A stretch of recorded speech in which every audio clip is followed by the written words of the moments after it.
DNU 24 news मध्ये आपलं स्वागत। बघूया आजच्या ताज्या घडामोडी। सर्वोच्च न्यायालयाने अनुसूचित जाती आरक्षणाच्या अंतर्गत अ ब कडे उपवर्गीकरण करण्याबाबत दिलेल्या ऐतिहासिक निर्णयाची राज्यात तातडीने अंमलबजावणी व्हावी या मागणीसाठी नागपुरात एका भव्य महामोर्चाचे आयोजन करण्यात आले होते। शहरातील यशवंत स्टेडियम येथून या विराट मोर्चाला सुरुवात झाली। या आंदोलनात मातंग, चर्मकार, वाल्मिकी, खाटीक यांसह अनुसूचित जातीतील तब्बल 58 वंचित उपजातींचे प्रतिनिधी, सामाजिक संघटनांचे पदाधिकारी, महिला आणि तरुण हजारोच्या संख्येने उपस्थित होते। हातात मागण्यांचे फलक आणि बुलंद घोषणाबाजी करत हा जनसैलाब यशवंत स्टेडियमवरून निघून दीक्षाभूमी मार्गे ऐतिहासिक संविधान चौकात पोहोचला। संविधान चौकात मोर्चाचे रूपांतर मोठ्या आंदोलनात झाले, जिथे विविध वक्त्यांनी आपल्या हक्कांसाठी आवाज उठवला। आरक्षण असूनही दशकांपासून विकासापासून दूर राहिलेल्या अतिमागास घटकांना न्याय मिळवून देण्यासाठी सरकारने उपवर्गीकरणाचा निर्णय त्वरित लागू करावा, अशी आग्रही मागणी आंदोलनकर्त्यांनी यावेळी केली आहे। गणेश सीतारामजी ढोके, साहित्यरत्न अण्णाभाऊ साठे मातंग समाज संस्थेचे मी अध्यक्ष आहे भंडारा जिल्हा। आणि आज जो मोर्चा ठेवलेला आहे हा अबकटच्याबद्दल की समाजावर होणारा अन्याय, समाजामध्ये खूप मागासवर्गीय असलेले आमचा समाज यांची प्रगती झाली पाहिजे आणि आमच्या मागण्या पूर्ण करतील असं आम्हाला आशा आहे। तरी मी भंडाऱ्यावरून आम्ही 150 ते 200 लोक गाड्या करून आलेले आहोत आणि ह्या आमच्या मागण्या सरकार पूर्ण करेल अशी आमची इच्छा आहे। धन्यवाद। मी प्रीतम पिंटू वानखडे जलालखेडा तर्फे कामते समाज बांधवांना शुभेच्छा देतो आणि मला असं वाटते की कामते समाज मातंग समाज खूप मागासलेला असल्याकारणाने अबकड वर्गीकरण होणे अपेक्षित आहे। कारण तो समाज जो बांधव आहे तो खूप मागासलेला आहे आणि कामते स्पर्धा परीक्षेमध्ये तिकीट नसल्या कारणाने वर्गीकरण अबकड होणे अपेक्षित आहे।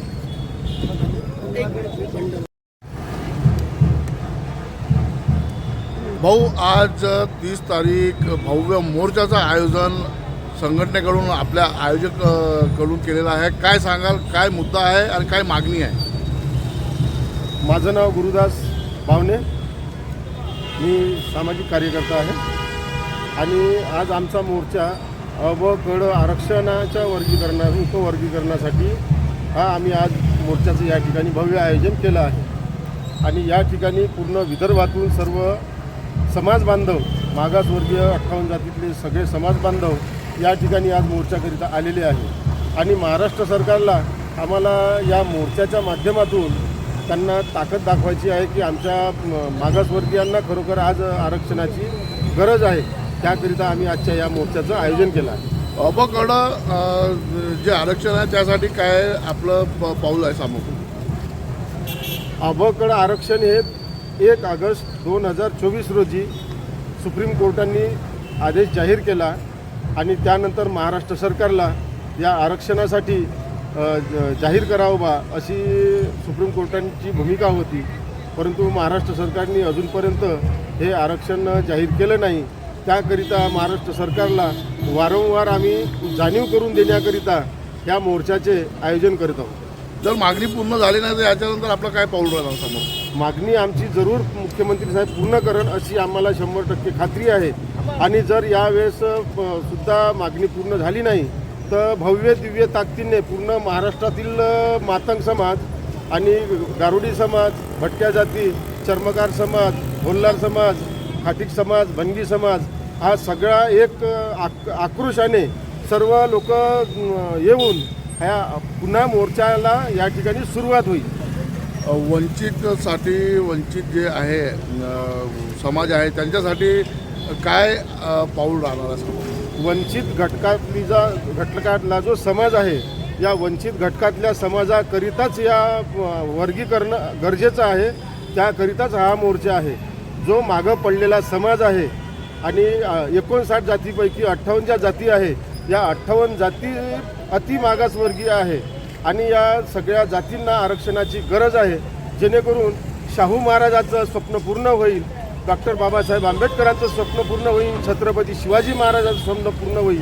कारण की या सर्व महान पुरुषांची एकच भूमिका राहिली आहे की माझा मागं असलेला समाज हा सर्व ताकदीने सर्वांची बरोबरी करेल असं एक त्यांचं स्वप्न होतं। या भारतीय संविधानाच्या माध्यमातून आज हे मला या ठिकाणी सांगावंसं वाटते का भारतीय संविधानाची प्रत घेऊन आपण सर्वांनी बौद्ध समाजाने सुद्धा या मातंग समाजाला किंवा मागं असलेल्या सर्व समाजाला सहजपणे एक मित्र म्हणून, मित्र समाज म्हणून त्यांनी चांगली सपोर्टाची भूमिका घ्यावं व मातंग समाज इतर समाजाला आरक्षण जाहीर करावं असं मी आपणाद्वारे महाराष्ट्र सरकारला सांगू इच्छितो.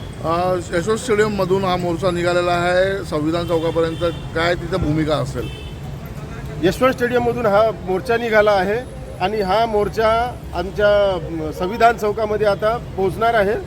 आणि त्या संविधान चौकामध्ये आमचे सर्व समाजातील ज्येष्ठ नेते आणि वरिष्ठ कार्यकर्ते सर्व त्या ठिकाणी पोहोचले आहे. त्यांच्या माध्यमातून महाराष्ट्र सरकारला व सर्व समाज बांधवांना आम्ही जागृत करण्याचा प्रयत्न करीत आहे. अशाच बातम्या व अपडेट्स सर्वात आधी जाणून घेण्यासाठी बघत रहा DNU 24 न्यूज.